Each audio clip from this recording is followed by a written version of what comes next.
अस्सलाम वालेकुम, मैं हूँ शाहजेब खानजादा। मुल्की मईशत के हवाले से गैर यकीनी मौजूद है। डॉलर ओपन मार्केट में 335 रुपए तक दस्तियाब है। निगरान वज़ीर आज़म स्मगलिंग को एक बड़ा मसला करार दे रहे हैं और इसकी रोकथाम के लिए इकदाम करने का दावा कर रहे हैं। और ऐसे वक्त में army chief general Asim Munir ने बिजनेस कम्युनिटी की एक बड़ी तादाद से मुलाकात की है और खबर के मुताबिक मुआशी बहाली के लिए आर्मी चीफ ने बिजनेस कम्युनिटी से मुशावरत की है और मुआशी बहाली के लिए टास्क फोर्स बनाने, मनी एक्सचेंज कंपनीज को टैक्स नेट में लाने और एक्सचेंज रेट में शफाफियत लाने की यकीन दहानी कराई है। खबर के मुताबिक army chief general Asim Munir ने स्पेशल इन्वेस्टमेंट फैसिलिटेशन काउंसिल के अहम किरदार पर रोशनी डाली, जिसमें सऊदी अरब, मुत्तहदा अरब अमारात, कुवैत और दीगर ममालिक से $100 अरब तक की खातिर ख्वाह सरमायाकारी को राग़िब करने की सलाहियत पर जोर दिया, जबकि इक़्तिसादी मामलात और मुख्तलिफ शोबों पर तवज्जो मरकूज करने के लिए टास्क फोर्सेस बनाने का बताया। जबकि बिजनेस कम्युनिटी ने भारी बिजली के बिलों समेत अवामी और कारोबारी मसाइल हल करने और सियासी जमातों के दरमियान इलेक्शन से पहले चार्टर ऑफ इकॉनमी पर दस्तखत करने पर जोर दिया। इस हवाले से बात करेंगे आर्मी चीफ के साथ मुलाकात में मौजूद सदर FPCCI इरफान इकबाल शेख और chairman businessman group Zubair Motiwala साहब हमारे साथ मौजूद हैं। आप दोनों का बहुत शुक्रिया। इरफान इकबाल शेख साहब, आप दोनों मुलाकातों में ही मौजूद थे जो कि आर्मी चीफ के साथ हुई हैं। क्या इत्मीनान मिला बिजनेस कम्युनिटी को? क्या यकीन दहानियां कराई गई हैं टास्क फोर्सेस के हवाले से, इकदाम के हवाले से? देखिए, एक बात मैं बताऊंगा, जितनी अनसर्टेनिटी पिछले 1.5-2 साल से थी, उसमें मैं समझता हूँ कि बादे सुबह का एक ठंडा झोंका जो है ना, वो हमें मिला है जनरल साहब के साथ मीटिंग करके। कराची में भी 3.5 घंटे की मीटिंग हुई और फिर उसके बाद लाहौर में भी तकरीबन 3.5 घंटे की मीटिंग दी। उन्होंने पूरी कम्युनिटी के साथ पूरी दिल खोल के बातें की और हर इश्यूज पे लोगों के सवालात का जवाब भी दिया। और जो सबसे बड़ी जो मुझे खुशी की बात यह है कि उन्होंने बताया कि 25 बिलियन का उनका मोहम्मद बिन सलमान के साथ, सऊदी अरब के साथ हुआ है कि वो इन्वेस्टमेंट करेंगे यहाँ पे। और इसमें ये भी बात बताई उन्होंने कि इसमें 10 बिलियन करीब उन्होंने कह दी कि मैं अपने उसमें किटी में रखूंगा और आप उसको कैश को उसके बदले में हम आपको पाकिस्तानी रुपये में या सामानों में मुख्तलिफ चीज़ों में हम आपको उसको अदा करेंगे। तो उस पर वो कहते हैं कि मोहम्मद बिन सलमान जो है उस पर राजी हो गए। और फिर उन्होंने 4 चीज़ें जो जिसके ऊपर इन्वेस्टमेंट के लिए उन्होंने कहा है। नंबर 1 IT के ऊपर, नंबर 2 मिनरल्स के ऊपर, माइंस एंड मिनरल्स के ऊपर, नंबर 3 आपकी एग्रीकल्चर के ऊपर और नंबर 4 आपके डिफेंस के ऊपर। वो कहते हैं इन चारों चीज़ों में हमने किया। और फिर वो कहते थे कि सबसे पहले उन्होंने शिकायत की कि आपकी जो ब्यूरोक्रेसी है वो बहुत तंग करती है, जिसकी वजह से हम पाकिस्तान में इन्वेस्टमेंट नहीं करते या नहीं कर सके। तो आप उस ब्यूरोक्रेसी को नकेल डालें और उसको कंट्रोल करें। तो उसके लिए जनरल साहब ने बताया कि हमने यहाँ पे SIFC जो है ना, हमने इसको बनाया है। अब ना कोई इसको महकमा छेड़ सकेगा, ना कोई ब्यूरोक्रेट तंग कर सकेगा और ना ही किसी कोर्ट से उनको कोई प्रॉब्लम होगी। तो ये मैं समझता हूँ बहुत अच्छा एक काम हुआ है। और इंशाल्लाह मुझे उम्मीद है कि जैसे उन्होंने कहा है कि 25 बिलियन कर रहा है सऊदी अरब, 25 बिलियन कर रहा है आपका UAE, और इसी तरह से 25 बिलियन वो कहते हैं हम कतर से लेंगे और कुवैत से लेंगे। और फिर वो जिस तरह से उन्होंने बताया कि चाइना ने इनको रीशेड्यूलिंग किया है और वो उसमें बड़ा ज़बरदस्त चाइना ने हमारे साथ कोऑपरेट किया और हमेशा ही करते हैं। तो उसमें मैं समझता हूँ कि ये इतने बुरे हालातों में इतनी देर बाद एक पहली बार एक अच्छा जो है जुबैर मोतीवाला साहब, ज़ाहिर मुतादिद दूसरी बात की है। जी मुकम्मल कीजिए। दूसरी बात इन्होंने की हाँ। इसमें शाहजेब भाई, इसमें एक उन्होंने दूसरी बात ये की कि इसमें सबसे पहले उन्होंने कहा कि हम करप्शन को रोकेंगे, हम अपने जो है उसको मसले मसाइल जो है माफिया जो है भत्ता माफिया है या आपका कब्जा माफिया है, इसको कंट्रोल करेंगे। फिर उसके लिए उन्होंने ये कहा कि हम 4 टास्क फोर्स टीमें बना रहे हैं जो फौरी तौर पे इसके ऊपर अमल दरामद शुरू कर देंगी। नंबर 1 हमने कहा जी स्मगलिंग है, तो उन्होंने कहा स्मगलिंग के ऊपर हमने टास्क फोर्स बना दी है। फिर उन्होंने कहा जी कि हमने आपकी टास्क फोर्स बना दी है FBR के लिए। फिर उन्होंने कहा जी कि हम सोशल मीडिया के लिए भी एक टास्क फोर्स बना रहे हैं। और फिर उन्होंने कहा जी कि हम टास्क फोर्स बना रहे हैं उसके लिए आपके FBR के लिए, उसके लिए ये चौथा एक और कहा था, मुझे दिमाग में नहीं आ रहा इस वक्त। तो 4 टास्क फोर्स एयरफोर्स जो उन्होंने कर दी है। बॉर्डर्स के लिए भी उन्होंने कहा जी हम एक टास्क फोर्स बना रहे हैं जो कि कंट्रोल करेगी ये जो आपकी स्मगलिंग हो रही है, आपका जो डॉलर जा रहा है अफगानिस्तान की तरफ, आपकी जो चीनी, आपकी जुबैर मोदीवाला साहब, जाहिर है स्मगलिंग करना है। जुबैर मोदीवाला साहब बहुत बड़ा मसला है। ये सारे के सारे मसले हैं। साल हा साल जुबैर मोदीवाला साहब आपकी मुख्तलिफ हुकूमतों से, मुख्तलिफ आर्मी चीफ से मुलाकातें रहीं, आप लोगों को यकीन दहानियाँ भी कराई गई। इस बार क्या आपको कुछ अलग लग रहा है कि वाकई निगरां हुकूमत हो या फिर चीफ ऑफ आर्मी स्टाफ हो, किस किस्म के वादे किए गए हैं और आपको लग रहा है इस पर अमल दरामद होगा स्मगलिंग के हवाले से दीगर मामला? मैं ये समझता हूँ कि हर दफा जब कोई नया आर्मी चीफ आता है तो वो हमसे मिलने के लिए आते हैं, फिर जब वो जा रहा होता है जब मिलने के लिए आते हैं। तो इस दफा जो है ना, ये जो नए आर्मी चीफ आए हमारे से मिलने के लिए आए, बड़ा खुशाइन है मैं समझता हूँ, क्योंकि बॉडी लैंग्वेज थी वो पहली वाली हमारी मुलाकातों से डेफिनेटली फर्क थी। ये मैं कोई उसके लिए नहीं कह रहा कि इस तरह से, क्योंकि उनकी बॉडी लैंग्वेज के तो बड़ा वलवला ये था। और सबसे बड़ी बात ये है कि वो इकोनॉमी को समझकर खुद इकोनॉमिक रिफॉर्म्स के लिए या जो हमारे हालात हैं उसके लिए डॉलर्स लेने के लिए खुद निकले। सऊदी अरब भी गए, दुबई भी, यूएई भी गए, फिर इसके बाद अब उनका कतर और कुवैत जाने का प्रोग्राम है और 25 बिलियन का टारगेट लेके गए। एक एक बात जो उनसे क्या हुई वो उन्होंने हमें बताई कि 10 बिलियन कैसे आएंगे, 25 कैसे आएंगे। फिर आप जो जमीन है उन्होंने वो फ्री ऑफ चार्ज जो है ना ऑफर की है, न सिर्फ उनको बल्कि पाकिस्तान के अंदर जो भी आदमी एग्रीकल्चर में आना चाहे उनके लिए। फिर उसकी टेक्निकल सपोर्ट की बात की है कि उसकी इक्विपमेंट की, लेवलाइजिंग की, सीड सोविंग की, सीड डेवलपमेंट की, ये सारी बातें उन्होंने मतलब एक मुस्बत प्रोग्राम पूरा उन्होंने हमें बताया, जिससे लगता है कि होमवर्क करके वो हमारे पास आए थे। ये जो चीजें सारे जो है नहीं हो सकती हैं, और हम तो सिर्फ उस बात के ऊपर बड़े खुश हैं। मैं समझता हूँ कि बहुत दिनों बाद ये कोई अच्छी खबर और एक अच्छी ऐसी मीटिंग हुई जिसमें मोतीवाल साहब, ये जो भरोसा आया। स्मगलिंग है, ऐलानात बहुत होते हैं, होता नहीं है कुछ। आपको लग रहा है इस दफा कि कुछ वाकई होने जा रहा है कि स्मगलिंग की रोकथाम हो? पाकिस्तान टैक्स से महरूम होता है स्मगलिंग की वजह से। हमने देखा है सरप्लस चीनी पैदा करते हैं मगर चीनी 200 रुपए से ऊपर है, गंदुम पैदा करते हैं, गंदुम महंगी हो जाती है, तो जो पेट्रोल डीजल है उसके क्योंकि देखिए, स्मगल बात होता ये है कि तो जो टैक्स रेवेन्यू जाया करते हैं। वही मैं यही कह रहा हूँ कि जनरल साहब ने जो ऐलान किया वो ये किया, बल्कि कोर कमांडर को एड्रेस किया, बराबर में बैठे हुए थे कि I am asking you, 1 litre Iranian oil जो है वो कराची नहीं आना चाहिए, ये उन्होंने ऑर्डर किया। इसके बाद जब हमने लॉ ऑर्डर की बात की तो उन्होंने जो आपके डीजी हैं रेंजर्स के, उनको जनरल साहब को ऑर्डर दिया कि I want to dash, you should go forward and do it. किसी की कोई बात नहीं है, जो कब्जे हो रहे हैं जमीनों के ऊपर, ये सब कुछ हो रहा है, ये नहीं होगा। जो आपकी करप्शन है उसको खत्म करना है, और आपके लिए आपको मैं खुला ऑर्डर दे रहा हूँ, you should go for it. इस तरह के ऑर्डर, तो इस तरह की बातें पहले नहीं हुई। तो मुझे ऐसा लगता है, और उन्होंने करप्शन के अंदर जो आप जिस स्मगलिंग की बात कर रहे हैं, उन्होंने नाम लेकर सारी बातें की। उन्होंने कहा जी शुगर हमारे यहाँ इतनी महंगी हो जाती है, वहां चली जाती है। इसके बाद वो उन्होंने ये बात की कि शुगर के अलावा आपकी गंदम जो है उसकी शॉर्टेज यहाँ क्रिएट हो जाती है। मैं बिल्कुल क्लियर कट बता रहा हूँ। एक बात उन्होंने और जो की कि 1.1 मिलियन जो रजिस्टर्ड अफगान रेफ्यूजीज हैं वो तो यहाँ रह सकते हैं, लेकिन इसके अलावा जो बाकी लोग हैं उनको जाना होगा अपने मुल्क के अंदर, और हमें मेक श्योर करेंगे कि वो वहां जाएं।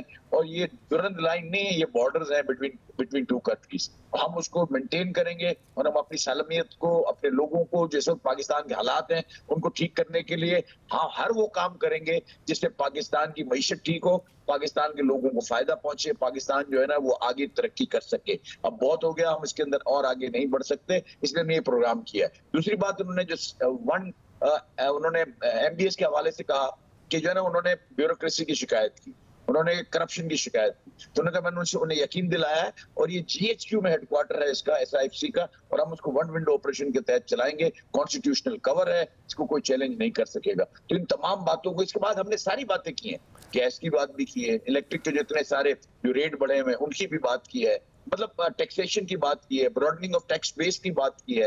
मतलब हमने कोई ऐसा एरिया नहीं जो छोड़ा 4 घंटे में। इरफान इकबाल शेख साहब, क्या जो सिंध में एक सिस्टम की बात की जाती है, बहुत कयास रही है, और ये कि उस हवाले से भी कोई 2 टोक पैगाम दिया आर्मी चीफ ने, या 2 टोक बात की, क्या था? उनकी बातों से ये महसूस हुआ हमें, उन्होंने एक्चुअली डायरेक्टली तो कैसी बात नहीं की, लेकिन उनकी बातों से यही महसूस हुआ कि उन्होंने कहा जी हम हर चीज़ की जो करप्शन उसको जड़ से उखेड़ना चाहते हैं, और जो मामला चल रहे हैं यहाँ पे उसको बखूबी जानते हैं, और हमने इसको करप्शन को इन एनी केस ख़त्म करना है। और कब्जा माफिया के लोगों ने जब सवालत किए तो उसके ऊपर भी उन्होंने बड़ा सख्त किस्म का जवाब दिया कि हम इसको सख्ती के साथ निपटेंगे, और हम टास्क फोर्स बना रहे हैं, और उसमें मैंने तो उनसे ये भी कहा कि जिसमें हमारे जो फेडरेशन है या हमारे अदारे हैं, चैम्बर्स हैं, उनको इसमें साथ शामिल किया जाए, ताकि जो टास्क फोर्स बने, हम आपको ग्राउंड रियलिटीज जानते हैं, हम आपको सारी चीज़ों का बताएंगे ताकि जो भी चीज़ की जाए वो प्रॉपर तरीके से हो और इम्प्लीमेंटेशन हो। पाकिस्तान में तो सबसे बड़ा मसला इम्प्लीमेंटेशन का है कि यहाँ बात तो होती है कि जी हम कर देंगे, इस तरह से होगा, बट इम्प्लीमेंटेशन नहीं होती। लेकिन इस बार जो मुझे लगा है, जिस अज़म के साथ और जिस तरीके से उन्होंने बात की है और उसके ऊपर वो होमवर्क भी करके आए होते, ये लगता है कि इस बार इम्प्लीमेंटेशन इंशाल्लाह होंगी और चीज़ें बेहतरी की तरफ जाएंगी। और मैं समझता हूँ कि 1.5-2 साल बाद जो एक नई एक चीज़ तब्दीली आई है, इसने हमें, हम जो इतने डिसअपॉइंटेड हो चुके हुए थे, हमें हौसला दिया है कि इंशाल्लाह पाकिस्तान में हालात बेहतर। जुबैर मुजफ्फर साहब, क्योंकि खबरें आई कि कुछ चार्टर ऑफ इकोनॉमी की बात हुई कि सियासी जमातों के दरमियान हो, तो सियासत, सियासी जमातें, चार्टर ऑफ इकोनॉमी, इस हवाले से भी कोई बात की उन्होंने? मतलब वो बात तो जरूर हुई वहाँ चार्टर ऑफ इकोनॉमी के हवाले से कि चार्टर ऑफ इकोनॉमी साइन होना चाहिए ताकि कंटिन्यूटी ऑफ पॉलिसीज हो। लेकिन आप मुझे बताएं, जो मतलब मेरी समझ में ये बात इसलिए नहीं आई कि ना ये पॉलिटिकल हुकूमत है, ना पॉलिटिकल पार्टियां को इक़्तिदार में है और इक़्तिदार से बाहर है, सारे इक़्तिदार से बाहर है और इंटीरियम हुकूमत है। इस वक्त अगर आप पॉलिटिकल पार्टियों से आप अगर कर भी लेते हैं एग्रीमेंट, तो उसका क्या हासिल होगा ये मुझे नहीं पता। लेकिन ये बात जरूर हुई और उन्होंने कहा कि बिल्कुल चार्टर ऑफ इकोनॉमी होना चाहिए और हम सबको एक पेज पे होना चाहिए ताकि हम मईशत को कंसिस्टेंसी के साथ और एक यकसुयत के साथ हम जो है उसको आगे बढ़ा सकें। ये जरूर बात हुई। और जुबैर मोतीवाला साहब, क्योंकि तो बड़े तवील प्लान लगते हैं, कोई इलेक्शन के हवाले से बात हुई कि इलेक्शन मुल्क में कब होंगे? बिल्कुल क्लियरली उन्होंने बताया कि हम इलेक्शन के खिलाफ नहीं है। इलेक्शन जब भी होंगे हम उसको मुनक्किद करेंगे और ये इंप्रेशन भी ठीक नहीं है कि हम अपनी फोर्सेस नहीं दे रहे हैं, ऐसी जो बात है ये प्रोपेगेंडा है। हम कोई ऐसी बात नहीं चाहते, इलेक्शन चाहते हैं। ये काम तो वैसे भी देखिए ना, एक बात और भी देखिए, आप खुद सोचें, उधर बात हुई या नहीं हुई, मैं अपनी अकल से बात करता हूँ कि ये अगर GHQ में इसका हेडक्वार्टर है, कॉन्स्टिट्यूशनल इसको कवर दे दिया है, तो ये जो अपार्ट फ्रॉम ये जो $100 बिलियन या $75 बिलियन की जो बात कर रहे हैं, इसको तो एक अलग सी स्ट्रीम लाइन है ना, उसी लाइन के साथ ये जो है ना वहां मूव करेगा और उसकी इलेक्शन से या पॉलिटिकल पार्टी के इंटरजेंस से मेरा ख्याल है कि कोई फर्क नहीं पड़ेगा। इसलिए हम इसको अलग करके देखना चाहिए। लेकिन इसका जरूर बहुत बड़ा पॉजिटिव इम्पैक्ट आएगा पाकिस्तान की मईशत के ऊपर। इतने सारे जो रिजर्व्स के अंदर जब डॉलर्स आएंगे, मुस्तहकम स्टेट बैंक होगा, मुस्तहकम हमारा फॉरेन एक्सचेंज रेट होगा, उसके रेट के अंदर कमी होगी, रियल रेट ऊपर आएगा, इससे बहुत सारे फवायद हैं। लेकिन उसको देखते हैं। मगर इरफान इकबाल शेख साहब, ये करेंसी के हवाले से, क्योंकि ज़ाहिर है सबसे ज़्यादा जो अनसर्टेनिटी है, जिसकी वजह से पूरा हमें एक नज़र आ रहा है साइकिल अनसर्टेनिटी का, कि दीगर एरियाज में भी है, दीगर मार्केट्स में भी है, इस हवाले से क्या कहा उन्होंने? क्योंकि ज़ाहिर ऐसा लगता है कि जो बुनियादी वजह इस वक्त निगरान हुकूमत भी बता रही है, वो स्मगलिंग को बहुत ज़्यादा इस हवाले से ब्लेम कर रही है। क्या कहा उन्होंने? देखिए, उसमें उन्होंने इसके ऊपर लोगों ने जब सवाल किए कि जी आपकी डिवैल्यूएशन रुक नहीं रही, चीज़ें बेहतर कैसे होंगी, तो उसमें उन्होंने ये जवाब दिया कि हम समझते हैं कि ये स्मगलिंग हो रही है और अफगानिस्तान की तरफ ये जा रहा है, और इस तरह से इन्होंने कहा कि हम इसके लिए भी टास्क फोर्स बना रहे हैं, जो आपके करेंसी वाले हैं, करेंसी जो एक्सचेंज है उसके लिए भी हम बना रहे हैं। तो उन्होंने कहा कि इसको हम बड़ी सख्ती के साथ आप इसको कंट्रोल करेंगे, क्योंकि जिस तरीके से ये प्राइसेस बढ़ रही हैं, रुपया गिर रहा है, ये किसी सूरत भी कबूल नहीं। और हम भी समझते हैं, हमने भी उनसे यही बात की थी कि जब तक आप डिवैल्यूएशन को नहीं रोकेंगे, चीज़ें मुस्तहकम नहीं होंगी, लोग अपने प्रोग्राम नहीं बन सकते। देखिए, आप इंपोर्ट करते हैं आज किस रेट पे, और कल उसका रेट कब पहुंचा होता है। जब आप एडवांस बेचते हैं तो क्या रेट होता है, और जब माल पहुंचता है तो क्या रेट होता है। कोई चीज़ रुक ही नहीं रही, जिसकी वजह से बहुत ज़्यादा लोगों में बेचैनी और परेशानी है। और मैं समझता हूँ कि इन्वेस्टमेंट भी लोगों की बैठे बैठे बढ़ रही है, और आपकी करेंसी गिरने की वजह से आप दुनिया में आप और आपका बिजनेस जो है ना उसके ऊपर मुतासर हो रहा है। एक और बात जो मैं खास तौर पे यहाँ पे कहना चाहता हूँ कि जनरल साहब ने एक चीज़ ये भी कही है कि हम इस चीज़ को कंट्रोल भी करेंगे, और हमारे जो यहाँ पे जो इन्वेस्टमेंट आ रही है, और इन्वेस्टमेंट को हम पूरी तरह से इसको चेक भी करेंगे। तो मुझे उम्मीद है कि ये जो आपका डॉलर है ये नीचे आएगा, और इंशाल्लाह 10 बिलियन की जो बात उन्होंने की कि हमने उनसे कहा है मोहम्मद बिन सलमान से, MBS से, कि 10 बिलियन डॉलर मैं अपने उसमें बैंक में रखूंगा, स्टेट बैंक में, और आपको इसके बदले में पाकिस्तानी रुपीज़ में वापसी करूंगा, या मैं कुछ सामान में आपको वापसी करूंगा। ताकि मेरे रिजर्व बेहतर हो सके। तो ये बहुत अच्छी बात है, मुझे उम्मीद है तो कि अगर जुबैर ये मोदी चीजें जुबैर मोदी वाला साहब, ये ज़ाहिर एक बड़ी कमिटमेंट है 10 अरब डॉलर की, ये कब तक आ जाएंगे? क्योंकि ज़ाहिर मार्केट की अनसर्टेनिटी तो अपनी जगह पर कायम है कि पाकिस्तान के रिजर्व में 10 अरब डॉलर का इजाफा हो। के अलावा एक बहुत इंपॉर्टेंट किसी ने उजागर नहीं किया, जो वहां बात हुई, जिसको मैं समझता हूँ कि बहुत ज्यादा जरूरी है, वो है प्राइवेटाइजेशन। उन्होंने बिल्कुल दो टोक ये बात कही। हमने उनसे कहा कि आप 1300 बिलियन रुपए की ब्लीडिंग हो रही है आपके ये स्टेट ओन एंटरप्राइजेस को सिर्फ अपकीप रखने के लिए, उनको चलाने के लिए। तो उन्होंने कहा बिल्कुल we will go out for it. हमने कहा कि पिछले 3 सालों में नहीं हो सकी, पिछले 12 साल में नहीं हो सकती। पॉलिटिकल गवर्नमेंट्स इस प्राइवेटाइजेशन को कर नहीं सकती। उन्होंने कहा मुझे इसका इदराक है और हम प्राइवेटाइजेशन के लिए फुल फ्लेज जाएंगे। हम प्राइवेटाइजेशन एसओईस को हम निकालेंगे, चाहे कुछ हो जाए, हम ये बोझ को अपने ऊपर से अलग करेंगे। ये इलेक्शन से पहले का कहा है उन्होंने कि जो इलेक्शन आ रहे हैं उससे पहले ये सब हो जाएगा, अगली हुकूमत आने से पहले। ये आप अखज़ करेंगे किससे, इलेक्शन से पहले है या बाद में है, लेकिन ये उन्होंने कहा है कि हम प्राइवेटाइजेशन हम शुरू कर देंगे अभी, और इसको हम प्राइवेटाइजेशन जो एसओईज हैं जो कि हमको पेन दे रहे हैं, जिनसे बहुत बड़ा नुकसान है, उनको हम ऑफलोड करेंगे ताकि ब्लीडिंग रुके। ये बिल्कुल जो है, इसमें कोई दूसरी बात बिल्कुल नहीं। बहुत शुक्रिया आर्मी चीफ से आज क्या बातें हुई थी, बता रहे थी बिजनेस कम्युनिटी जो कि उनसे मुलाकात की है दोनों रहनुमाओं ने। प्रोग्राम में ब्रेक शामिल करते हैं। नून लीग के अंदर बेचैनी है मगर क़यादत लंदन में बैठी है, क्या बात है, बात करेंगे ब्रेक के बाद।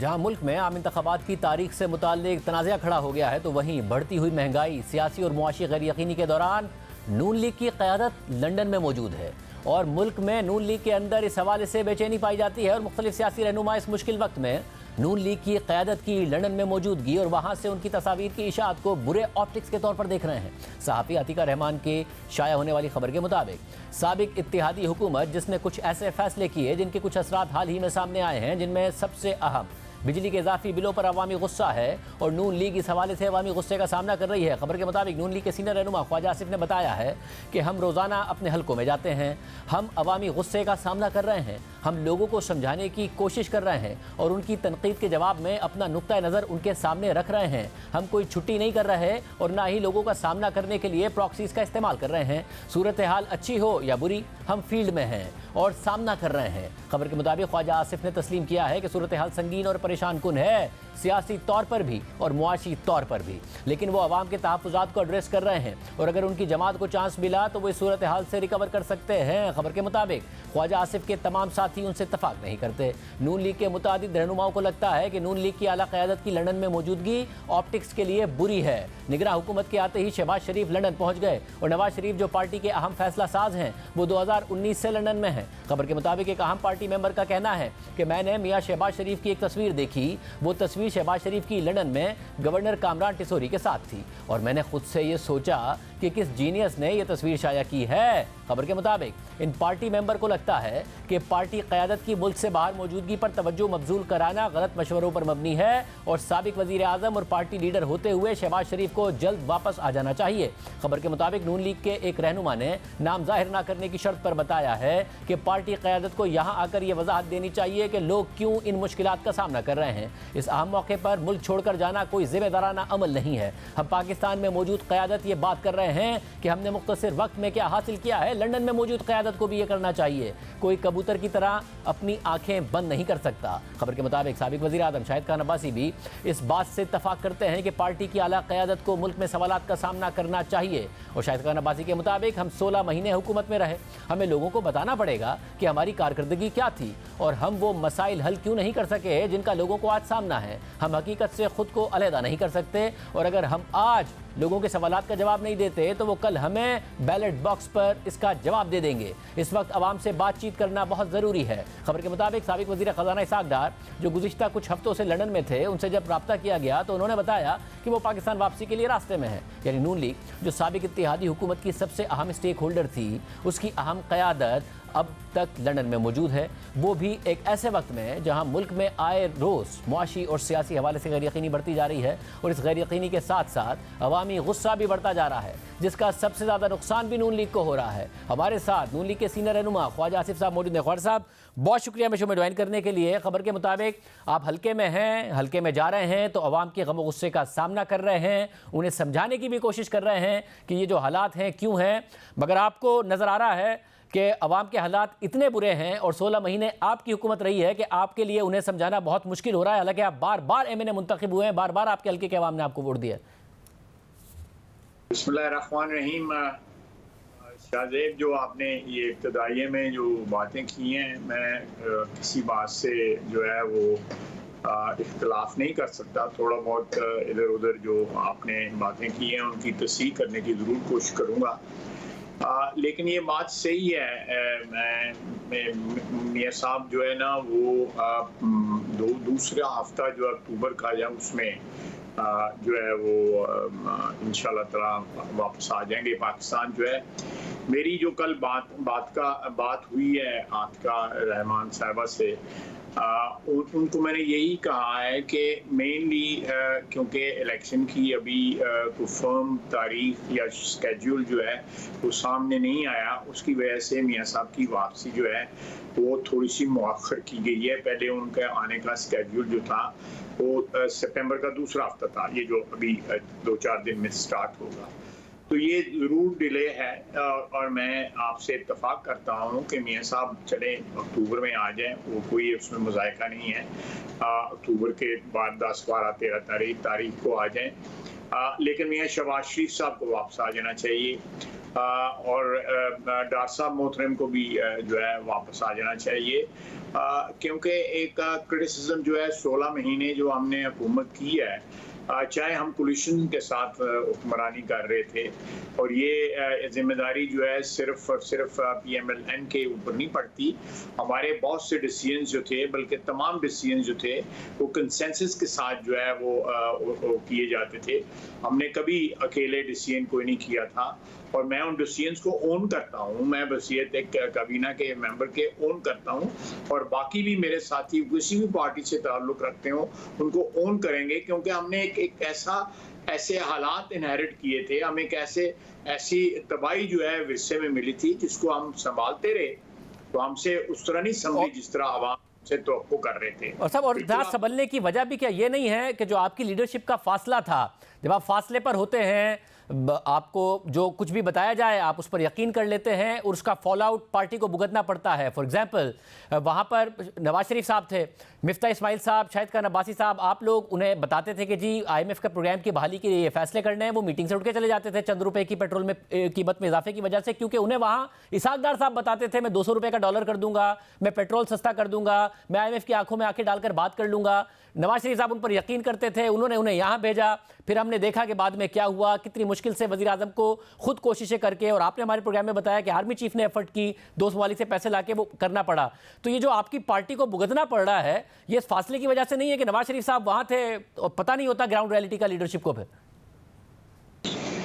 नहीं, मियाँ साहब is very well apprised of the situation, लेकिन जो जिस वक्त ये तब्दीली आई थी, डार साहब जो है यहाँ पे तशरीफ़ लाए थे, उस वक्त मैं क्या सराही कर सकता हूँ कि हमें उस वक्त हमारे पास ये एबिलिटी नहीं थी कि हम फोर्सी कर सकते कि तबाही जो है उसका इतना बड़ा जो है वो एक ढेर है और एक अंबार है कि ये 6 महीने या साल में ये नहीं संभल सकती। You need to have full 4-5 years term, कि ताकि इस चीज़ को जो है हम सही कर सकें। फिर वही उसी बात पे मैंने आपके प्रोग्राम्स में पहले भी कहा हुआ है कि जब हमने ये गवर्नमेंट जो है अदम एतमाद की तहरीक के नतीजे में संभाली थी, तो उस वक़्त सियासी तौर पे भी, और मैं समझता हूँ कि माशी तौर पे भी ये फैसला दुरुस्त होना था कि हम अब हाइंडसाइट में हमें एडवांटेज है। उस वक्त भी खैर मैं था और भी बहुत से साथी थे हमारे जो चाहते थे इलेक्शन हो जाए, लेकिन हमारे कोलिशन पार्टनर्स इलेक्शन के हक में नहीं थे। मगर ख्वाजा साहब, दूसरा मगर आप अवाम को समझाएंगे कैसे अपनी कॉन्स्टिट्यूंसी पॉलिटिक्स में, क्योंकि बार बार सवाल ये उठेगा कि आपकी जैसे अभी हुकूमत गई है, जब आप कहते हैं कि वतन अजीज़ में आपने ट्वीट किया कि रिटेल सेक्टर का जो टैक्स है वो सिर्फ 20 अरब रुपए अदा करता है। अगर टैक्स सही तरीके से अदा किया जाए तो ये 2880 अरब रुपए बनता है, वो नहीं अदा करते। मिफ्ता इस्माइल ने करने की कोशिश की, मरियम नवाज साहिबा ने ट्वीट किया। अब आप जब भी ऐसी बात करेंगे आपसे सवाल होगा कि भाई अभी तो आपकी हुकूमत गई है, कर लेते हैं। फिर आप कहते हैं पिछले साल 4000 अरब रुपए की बिजली सप्लाई बेची गई, 3000 अरब की अदायगी हुई, 1000 अरब की चोरी हुई। फिर सवाल होगा आपसे कि भाई आप ट्वीट कर रहे हैं, अभी तो आपकी हुकूमत गई है, ये मामलात कर लेते हैं। जब आप रिलीफ देने की बात करते हैं फिर आप पर सवाल होता है क्योंकि निगरान हुकूमत ने तो 2 हफ्ते में नहीं किया। कैसे समझाएंगे आवाम को कि आपका क्या धरा नहीं है? मैं आपकी बात फिर आपकी बात से बिल्कुल इत्तेफाक करूंगा, मैं इससे कोई इख्तिलाफ नहीं करता। लेकिन देखें ये सारी चीजें जो है 14 या 15 महीने में जो है संभाल के या आवाम को जो है उसका आप जिस तरह आप फरमा रहे हैं कि उनको समझाया नहीं जा सकता था कि इस तरह का बोझ जो है या बोझ साथ बढ़ रहा हो और साथ हम उनको ये तलकीन कर रहे हो कि नहीं ये बात जो है इस तरह नहीं इस तरह हो जाएगी, इंशाल्लाह ज़रूर हो जाएगी। ये दो चीज़ें कॉन्ट्रडिक्टरी जो है हम नहीं कर पा रहे थे पिछले 16 महीने के अंदर। लेकिन मैं बड़े एतमाद के साथ अल्लाह ताला जो है वो जो मैं कहने लगा हूँ उसमें बरकत डाले कि जो हल्के में बेचैनी ज़रूर है, अवाम में बेचैनी ज़रूर है, इसमें कोई शक नहीं है, बेशुमार बेचैनी है। और उसका एक ही हल है कि हम अवाम के साथ जो है कॉन्स्टेंटली जो है राब्ते में रहें ताकि हमको नजर आते रहें। हम अगर उनको उसको अवॉइड करेंगे, नजर आना अवॉइड करेंगे। आज भी मरियम बीबी कल भी इस्लामाबाद में थी, परसों आप फिर आप पेशावर गई हुई हैं। She is constantly in touch with public जो है पार्टी जो वर्कर हैं उनके साथ। हम लोग जो MNA हैं सारे के सारे अपने हलकों में बैठे हुए हैं और अपने जो साथी हैं उनको भी एक्टिव किया हुआ है बाजारों में। मगर फिर जैसे जैसे इलेक्शन करीब आएगा एक दूसरे के ऊपर नहीं आप लोग रिस्पॉन्सिबिलिटी डालेंगे। जैसे फैसल करीम कुंडी साहब ने कहा कि अगर बिलावल भुट्टो जरदारी वजीर आजम होते तो वो आवाम को बेहतर अंदाज में रिलीफ देते। एहसन इकबाल साहब ने कहा कि भाई हमारी वजह से चीनी की कीमत नहीं बढ़ी है, ये तो नवीद कमर साहब थे वजीर तिजारत, उनकी तरफ से ये मामला किया गया था। पीपल्स पार्टी आपके फैसलों को डिसोन करेगी, आप उनको करेंगे, मगर जाहिर है रिस्पॉन्सिबिलिटी क्योंकि लीड आप कर रहे थे गवर्नमेंट को, तो नून लीग के ऊपर ही सारी की सारी रिस्पॉन्सिबिलिटी आएगी। लेट मी थोड़ी सी मैं तस्दीक कर दूं। कुंडी साहब ने जो कहा है उनकी ख्वाहिश हो सकती है और वो ख्वाहिश करने में बिल्कुल आज़ाद हैं, इंडिपेंडेंट हैं। बिलावल साहब को अगर वज़ीर आज़म वो देखना चाहते हैं बिल्कुल उनका हक है, ज़रूर देखें। मैं उनको वज़ीर आज़म की हैसियत से इलेक्शन आने वाले हैं, इस ख्वाहिश का जो है इसको फॉलो अप भी करें, इस ख्वाहिश को, ये बिल्कुल ये भी उनका हक है। जहाँ तक चीनी की जो बात है वो कॉमर्स मिनिस्ट्री का जरूर डिसीजन होगा, वो समरी जरूर जो है वो डिसीजन कॉमर्स मिनिस्ट्री ने लिया होगा, नवीद कमर की वजारत ने जरूर लिया होगा। उसके पीछे क्या लवाजमात थे, उसके पीछे क्या आर्गूमेंट थे, बट अल्टीमेटली इसकी इजाज़त जो है वो ECC ने और जो काबीना ने उसकी दी। और जरदारी साहब इज ऑन रिकॉर्ड कि वो इसको बड़ा वेहेमेंटली, बड़ा फोर्सफुली आर्ग्यू कर रहे थे कि चीनी एक्सपोर्ट होनी चाहिए, $1 बिलियन जो है हमें आ जाएगा। बहरहाल मैं एक बात आपको यहाँ पे कहना चाहता हूँ कि इन तमाम मुश्किलात का हल है हमारे पास। हमने अमल दरामद उस पर नहीं कर सके अपने 16 महीने में, लेकिन तमाम चीज़ें सॉर्ट आउट हुई हैं कि इस मर्ज की दवा क्या है। हमें पता है कौन सी दवा है, एंटीबायोटिक देनी है, एस्प्रिन देनी है, पैनाडोल देनी है, सब पता है हमें उसमें कि कहाँ चोरी हो रही है बिजली, उसको रोका किस तरह जा सकता है, कहाँ। अब मुझे मैं ज़्यादा 10 सेकंड दूंगा। 6 से लेके 11 बजे तक पीक रेट होता है बाजारों में, मार्केटों में जो है उस वक्त खुली होती है। ये नहीं अल्लाह की दी हुई रोशनी में ये लोग जो है कारोबार नहीं करेंगे। सुबह 12-1 बजे अपनी मार्केट खोलेंगे, 2 बजे खोलेंगे, जुमे को 3 बजे खोलेंगे। मुझे बताइए कि इतनी बड़ी जो है जब रेट 50-55 हो, ये दुकानें खोल के किस तरह कारोबार करेंगे? वो दुरुस्त है, मगर ज़रा आपकी हुकूमत ने भी ऐलानात किए थे। अब निगरान जस्ट 2 सेकंड कि ये बिजली जो है एक किस्म का रॉ मटेरियल है जो उसमें जो है यूज हो रहा है उनके कारोबार में। जब ये सारे का सारा अवाम के ऊपर जो है कर देते हैं या ये चोरी हो रही होती है, उस वक्त बिजली चोरी होती है। मेरे पास एक चार्ट है, मैं आपके साथ शेयर करूंगा। उसमें सारे पाकिस्तान में जहां जहां बिजली चोरी हो रही है, कितने % चोरी हो रही है, उसमें सबसे ज्यादा जो है मार्केट प्लेसेस में बिजली चोरी हो रही है। सब मगर अब ज़ाहिर आप लोगों ने भी कोशिश की, ऐलानात किए, अब निगरान हुकूमत भी ऐलानात कर रही है, आज तक हो नहीं सका है कि वक्त से पहले जिस दिन की रोशनी में दुकानें खुल जाएं, पहले सुबह खुल जाएं और अंधेरे में से पहले बंद हो जाएं, ये हुआ नहीं है। अब देखते हैं कि निगरान वज़ीर आज़म अगर दावा कर रहे हैं तो होगा या नहीं होगा। मगर आपने कहा कि मेडिसिन आपके पास है, मगर मेडिसिन का जो मगर हमारी फेलियर है, ये नाकामी है हमारी। अगर हम नहीं कर सके, हम कर सकते थे, लेकिन मैं अलवी साहब के पास भी गया, उस वक्त केपी में हुकूमत उनकी थी, मैंने मिन्नत की कि उनको समझाएं। पंजाब में भी उनकी उस वक्त हुकूमत थी, उनको भी कहा कि मिन्नत की, चीफ सेक्रेटरी को फोन किया, चीफ सेक्रेटरी के साथ मेरी बात हुई, बल्कि मैंने उनके ऊपर ये स्काइप वगैरह के ऊपर मीटिंग भी की, क्योंकि उनकी हुकूमत थी। सिंध में जो है शाह साहब एग्री करके उन्होंने कहा जी हम आपको साथ देने को तैयार हैं, बलूचिस्तान वाले भी एग्री कर, मैं पर्सनली कोयटा और कराची गया, सब एग्री करके, लेकिन 2 सूबों ने जो है रेजिस्ट किया। दोनों में जो है पीटीआई की हुकूमत थी, उन्होंने कहा ये, बल्कि बयानात दिए और मैं प्रेसिडेंट वैसे मगर अब इसमें मसला है कि आपने कहा मेडिसिन आपके पास है। अब जो मेडिसिन का सेल्समैन है आपके पास, वो नवाज शरीफ साहब हैं, जो आप कह रहे हैं अक्टूबर में आएंगे। मगर आपको लगता है कि जो आवाम के हालात हैं, जेब में पैसे नहीं हैं, बिजली का बिल देने के लिए, खाने पीने के लिए आवाम के लिए मुश्किलात हो गई हैं, बच्चों को फीस देने की मुश्किलात हो गई हैं, हुकूमत आपकी अभी गई है, आपका सेल्समैन कुछ कर पाएगा, कुछ सेल कर पाएगा आइडिया? हो जाएगा इंशाल्लाह। मैं उसका आर्गुमेंट देता हूँ आपको, मैं ऐसे खाली खुली बात नहीं करूंगा। आप देखें 2013 में जब मियां साहब आए थे, 18 घंटे की लोड शेडिंग, आप भी आपके साथ मैं उस वक्त भी बात करता था प्रोग्रामों में, आप क्रिटिसाइज करते थे, हम क्रिटिसिज्म का जवाब देते थे। 18 घंटे की लोड शेडिंग थी, दहशतगर्दी अरूज में थी। गवर्नर हाउस उस वक्त जो है MQM के गवर्नर होते थे, उधर हमने मीटिंगें की, फौज की सारी क़यादत हमारे साथ गई, APS उस जमाने में हुआ, बच्चे शहीद हुए।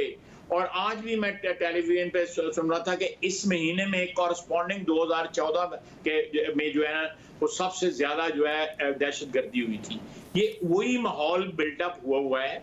मियां नवाज शरीफ ने उस वक्त भी उस माहौल को कंट्रोल किया, उसको रिवर्स किया। हमने 117 के ऊपर करप्शन के जो है वो इंडेक्स पे लेके आए, 140 पे इंडेक्स गया है, 142 के ऊपर इमरान खान के वक्त करप्शन का इंडेक्स, मुशर्रफ के वक्त जो है वो 137-38 पे गया है, 129-28 पे जो है वो पीपल्स पार्टी के वक्त गया है।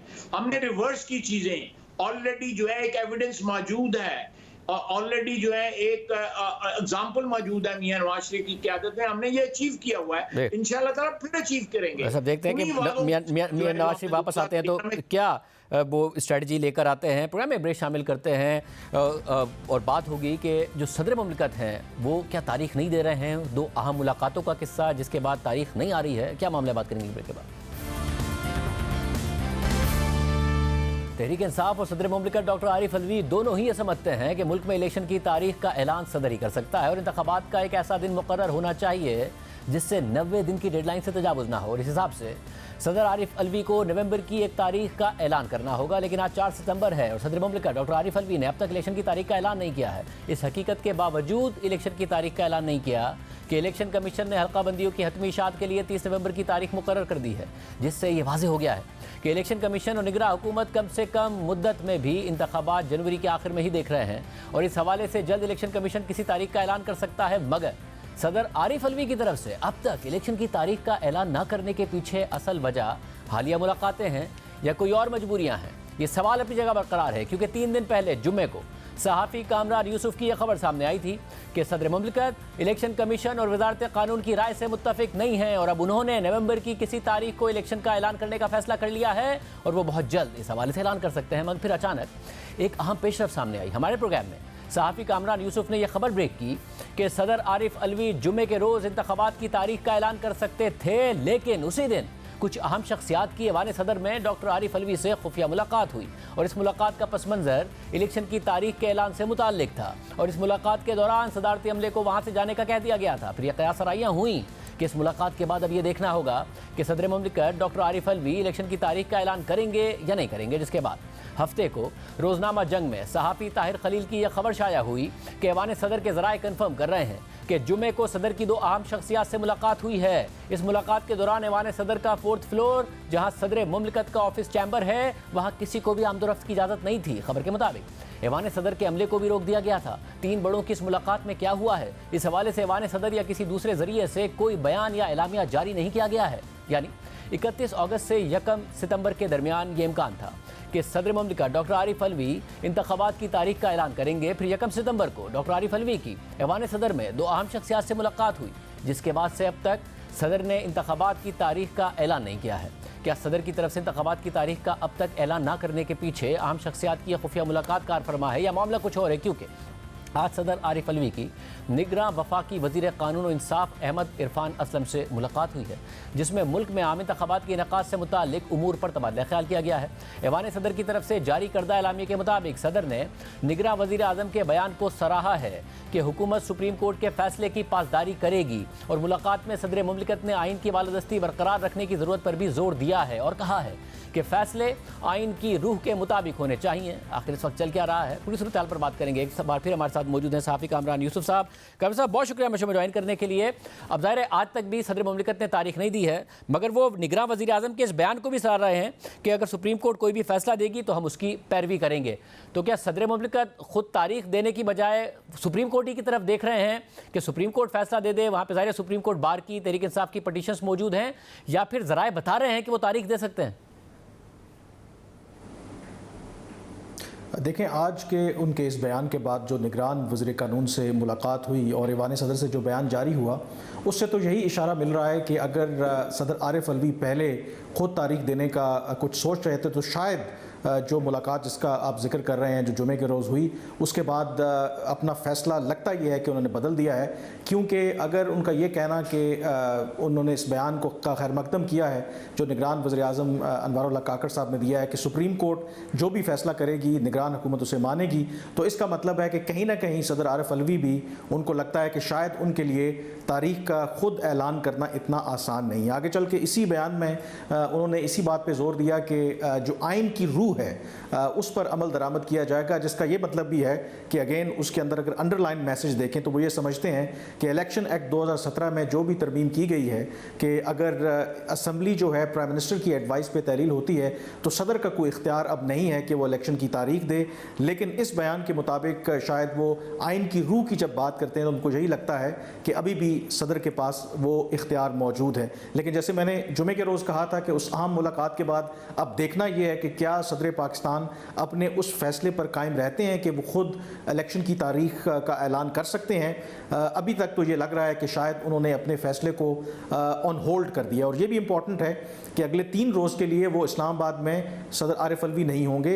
जो मुझे पता चला है कि वो लाहौर जा रहे हैं और 7 तक वो वहीं पे होंगे। तो इसका मतलब है कि इन कमिंग डेज़ भी लग ये रहा है कि शायद वो ऐलान ना करें और वो जो मुलाकात जिसका हम जिक्र कर रहे थे उसने कहीं ना कहीं काम कर दिखाया है। और ये भी बताइएगा कि 9 सितंबर को सदर मुमलिकत की मुद्दत पूरी हो रही है। जब तक नए सदर का इंतखाब नहीं होता उस वक्त तक वो सदर रह सकते हैं, आइन इस बात की उन्हें इजाज़त देता है, मगर कयास राइयाँ फिर भी हो रही हैं।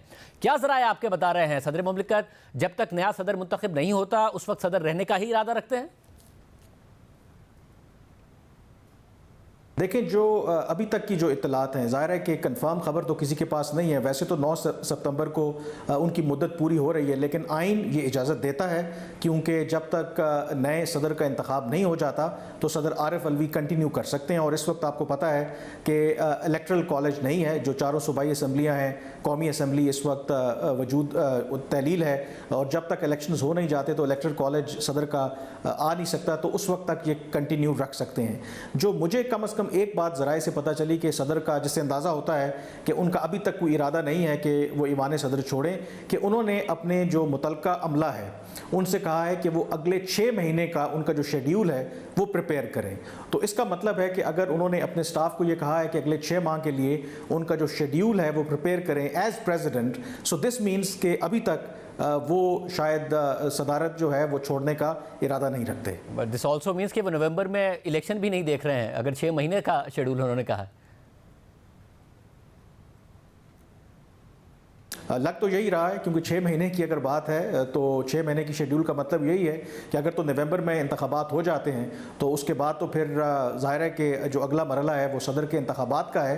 तो कहीं ना कहीं उनको भी इस बात का अदराक है। दो के कुछ लोगों का ख्याल है कि ज़ाहिर है कि वो तहरीक इंसाफ से उनका ताल्लुक़ है, वो दबाव में भी हैं, कोई ऐसी फेस सेविंग हो जहाँ पर वो तहरीक इंसाफ कि जो कंसर्न्स हैं उनको भी अकोमोडेट कर सकें, but at the same time जो पाकिस्तान में बाकी स्टेक होल्डर्स हैं जिनकी मर्जी मंशा कुछ और है उनको भी वो एक लिहाज से मुतमईन कर सकें। तो शायद एक डेलिकेट बैलेंस वो मेंटेन करना चाहते हैं, but in reality it appears वो जानते हैं कि शायद ऐसा होता मुमकिन नज़र नहीं आता। और इसी वजह से बावजूद इसके कि पहले ये इंडिकेशन आई कि वो नवंबर में इलेक्शन की तारीख का ऐलान कर सकते हैं, लेकिन अभी तक उन्होंने ऐलान नहीं किया। और उसकी वजह यही है कि शायद वो ग्राउंड रियलिटीज़ को जानते हैं कि बावजूद इसके कि जो भी उनकी अपनी ख्वाहिश हो या उनका जो भी एक व्यू हो, मौजूदा सूरत हाल में शायद उसका प्रिवेल करना इंतहाई मुश्किल नज़र आता है।